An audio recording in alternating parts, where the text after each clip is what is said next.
Sam is with me live in Studio Q. How's it going? Hi, it's so good. I'm so excited to be here. Excellent, excellent. So I understand you're a second-generation geek. I am. My parents are both huge nerds. They went to see the first Star Wars in theaters like over 20 times. My dad has a huge comic book collection. So I think they're really happy that I decided not to rebel and be like into sports or something and like followed in their footsteps a little bit. Is that how you got into the world of fandom? It totally is. Okay. You know, I grew up kind of surrounded by all of this stuff, but my like first real personal fandom was Stargate SG-1 when I was 12.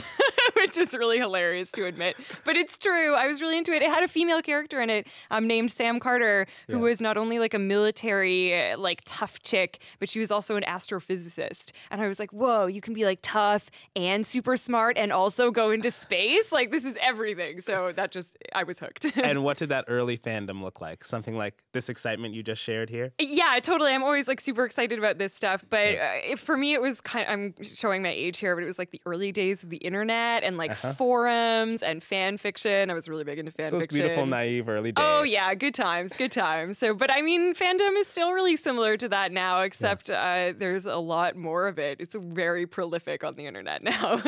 So geek and nerd can be insults, but you want to embrace those terms. Yeah, Why? I think culture has really changed to embrace the fact that, you know, being a geek or being a nerd or being a fangirl, you know, where we might have thought these were derogatory terms before, now it just means that you're really passionate about something. And I think we've also seen the culture change, like the top like what 5 movies of all time are geek movies, like Avengers and Avatar and now Age of Ultron. So and who are these fans of Game of Thrones kidding if they don't think that they're watching? Oh yeah. I mean, we all know it's true. We're all big crossover fans. You know what I mean? Everybody kind of likes a little bit of everything. And that's cool. It's cool to find like gateways in nerd culture. You can be really into the Avengers and that might force you to pick up your first comic book. And I think that's really exciting. I think that's gotten a lot of new fans into comic book culture as well. I like that term, gateway geekdom. Yeah, definitely. There are great gateway yeah. shows too, like Battlestar Galactica or Orphan Black are great shows that if you're not like traditionally into sci-fi, you might watch them and be like, whoa, I actually dig this. This is great. Like, so tell me about some extreme ways that you sort of let your geek flag fly. Oh, well, I have some geek tattoos, which is true. You can see one right now. So that's maybe my most extreme moment. But I love just experiencing geekdom with other people on the internet and in person, like you say, at conventions. That's like my favorite part of being a geek because the community, you know, everybody knows there's bad stuff on the internet, but there is amazing stuff on the internet with Tumblr and Twitter and blogs. It's really given people a platform from which to speak that maybe people didn't have before, like women in geekdom, you know? And we've been able to kind of find each other and build these really supportive communities, and that's been amazing. So tell me about this tattoo that you just, the one on your left arm there. This is from Mass Effect, which is a video game. It's my favorite video game, and it's actually, I think this is a great video game for ladies or maybe people who haven't been so into video games before because it's got a really, really great story and some great romance as well as being a really fun game to play. So it's got multiple layers. Yeah. So when we talk about geekdom, sometimes we're talking about costumes and adults in costumes, things that are often considered for kids. What do you say to people who find that weird? Well, we call that cosplay, which is short for costume play. I remember that one from the lexicon. Yes. Oh my God, you totally did read the book. That's awesome. What I say to that is there are all different ways to express your love for something, right? Like I'm a writer, so I write. There are tons of people who do fan art or turn that into their own comic books on Tumblr, on the internet. But some people are crafty and some people like to sew and are amazing at that. And so the way that they express their love for these, you know, different types of media is by making these hugely elaborate costumes. And if you've ever watched a show like Heroes of Cosplay or even gone out to the street outside Fan Expo right across the street here, you can see that like these aren't kids' costumes. Like these aren't things you picked up at the corner store. They're like, elaborate. They're made with love and care and attention. They are. And it's such a great way to express your passion. You should feel free to do that in whatever way that you are able. So it's cool. Is there a line for you, Sam, between being sort of a fangirl and being creepily obsessed? Well, I think that there are always lines you shouldn't cross. Like, don't stalk people, you know, but it's totally cool to approach them on Twitter and be like, I love your work so much. Thank you for creating this thing that I love. You know, it's pretty much just common sense. And I think most nerds, to be honest, have a lot of common sense when it comes to that stuff. We're really respectful and chill in the community. So it's nice. I'm talking with Sam Maggs. Her new book is The Fangirl's Guide to the Galaxy. It is awesome. No, thanks. As I said, cosplay was a word I had to learn from the lexicon that you kindly provided in your book. Some people outsiders can find that a little intimidating. What do you say to people who see that as intimidating or possibly exclusionary? It definitely is intimidating. And I think that especially now, if you try and become a part of a community and don't know that, like I had to learn all of it the hard way, the long way. And I didn't want people to feel like that. So that was part of the reason I wrote this book, to say like, it's okay if you're not into this stuff. It's really easy to pick up on. And like, we're here for you and you can come in with kind of a primer. But I think that nerd culture has felt exclusionary, like in large part to marginalize people like women or people of color on the whole, because we haven't really traditionally been welcome in these spaces. Like, you know, you feel like your cred is questioned in comic book stores or in video game stores or whatever. And the internet has really given us a place where we can find like-minded people and then have a platform from which to speak. So suddenly we're able to write our own stuff, make our own comics, and tell big publishers and people who make movies that, you know, we're here and we're voting with our dollar, and women make up half of the people who read comic books, play video games, and go to conventions. So it's, you know, it only makes sense that there would be more content catered towards us. It does seem like a special moment, doesn't it, in geek culture as far as getting more inclusive? I think it really does. Yeah. I was saying this to you earlier. It like feels like there's this real cultural moment in time that's happening around women in geek culture. Like we're finally getting female-led comic book movies like Captain Marvel and Wonder Woman are coming. And, you know, we're finally getting people to listen to us when we say that, like, you can have all the traditional comics that you've always had with like the boobs and the butts and whatever, but like we just want other comics too. And I think Marvel Comics is doing a really great job right now of embracing that. They hired Sana Amanat as like their creative director, and she's done great things, like made the new Ms. Marvel comic, which is their top digital seller, which is about a 16-year-old Muslim Pakistani American girl in Jersey City who learns she has shape-shifting powers. And it's like a huge seller. We all benefit from more stories like that, you know, more diverse stories. What kind of opposition have you come up against in geek culture? What kind of things have happened to you as a woman? Sure. Yeah. I mean, I've had my cred questioned, as I think most people had it. One of the first pub nights that I went to in Toronto, a guy asked me, like, tried to quiz me on like what Peter Parker's parents' names were to prove that I was a real nerd. And now if I could go back, I would quiz him on something equally obscure and be like, well, you're not a real nerd either. Got you. But at the time I was so upset about it.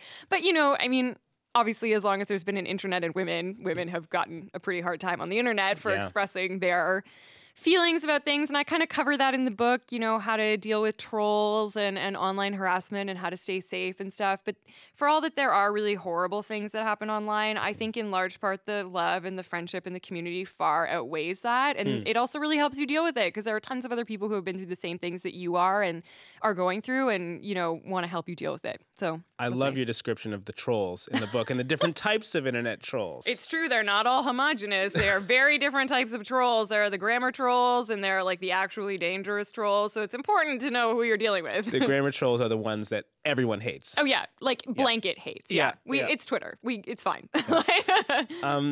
In terms of safety, what about these big internet companies like Twitter? Do you think enough is happening with those sites as far as keeping people, especially women, safe from harassment and real threats? Yeah, that's a tough question. I mean, I think if anything good can come out of the fact that there has been all of this attention on like harassment on women online lately, I hope that it is that these big companies are forced to actually do something about the harassment online, because up until now, it's been really dreadful. Like their policies haven't really worked, or there haven't been policies in place. And now I think they're being forced to say like, oh, if we want to keep all of these people on the internet, like we're going to have to step up our safety measures. I mean, people are their safety is seriously being threatened. Twitter, though, lately has stepped up. They have like a bit of a filtering system now. So I know I've seen way less bad tweets as of late. So that's nice.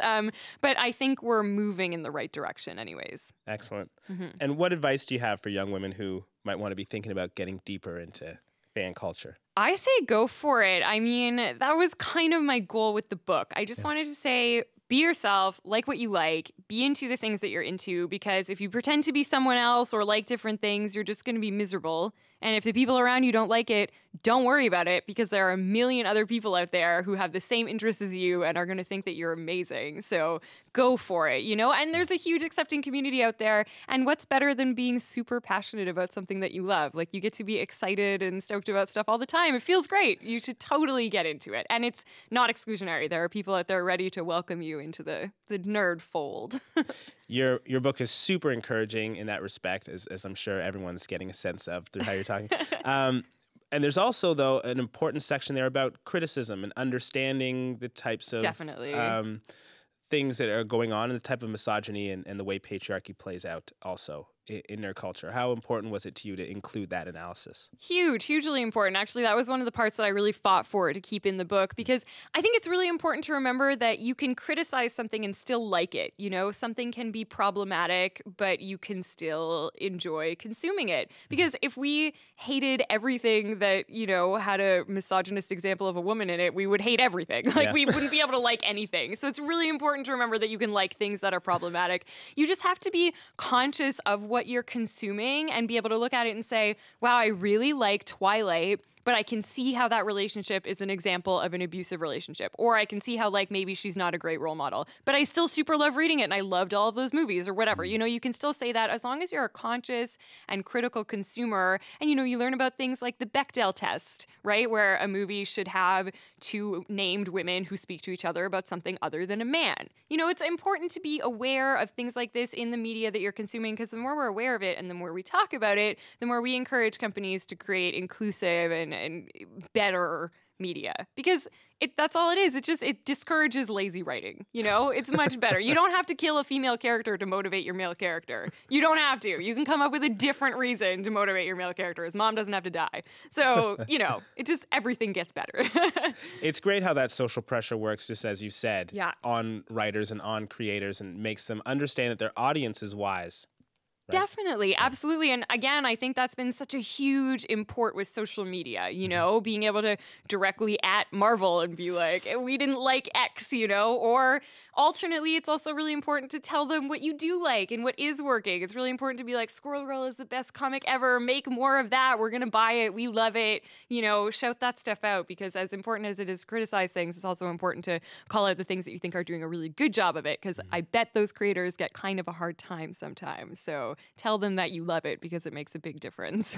What's the biggest thing that being a fangirl has given you personally? Oh my gosh, look at where I am right now. I'm on Q. I'm on national radio. This is the wildest thing that's ever happened to me. I love that I've been able to take the things that I'm passionate about in my life experience. Basically, I just like barfed my life experience into this book.